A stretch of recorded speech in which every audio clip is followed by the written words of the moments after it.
Osato, contemplating on what to do, looked at the sorcerer in the eyes and pleaded with him. "Can you please give me 3 days to ponder about it?" Aro agreed and asked her to stay in the hut closer to him. "After 3 days, you have to choose between sacrificing yourself or sacrificing your village," said Aro to Osato. That night, Osato couldn't sleep. She cried, thinking about her parents back in the village, her friends, her relatives. Do they miss her? Do they know she's about to get killed? She cried again. Osato didn't know what to do. She didn't know which choice to make. The next day, she woke up early, swept the compound, made a meal for Aro, and did all necessary things. She did this for 3 days, but still hadn't made up her mind.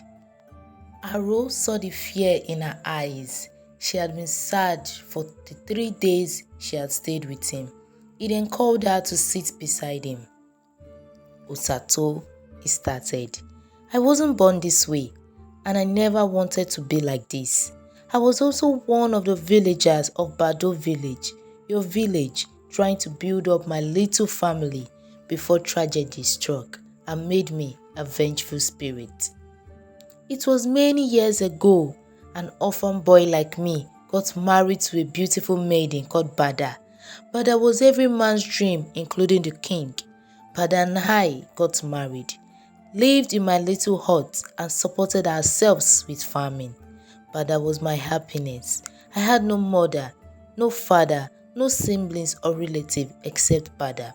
The king was very angry about the fact that I married her. He asked the land I used in farming to get seized. I was left with nothing, but the thought of Bada close to me reassured me. One night, we were suddenly attacked and my wife was taken away from me. I cried and begged, asking the king to give her back. He refused. Bada couldn't watch the king do this to us. With that, she committed suicide in the palace. Upon hearing this, I got bedridden, placed a curse on the village, and died of depression. With my heart still full of regret, I became a vengeful spirit. Osato was in tears when he finished his story. Aro has been treated unfairly. He was treated this way when he didn't offend anyone. She then asked him a question. "Aro, don't you want to be free?" "I do, but only on one condition," he said. "What is that?" Osato asked him. "The king has to die." "But now I have no body except of the spirit," he said. "If you would lend me your body, I would go to town." Hearing this, Osato became overjoyed. She would meet her family soon. "Yes, I would. I would lend you my body," she replied. He walked for days before reaching the village. Upon entering the village, he went straight to the palace, calling out the king and telling of his wrongdoings to the villagers.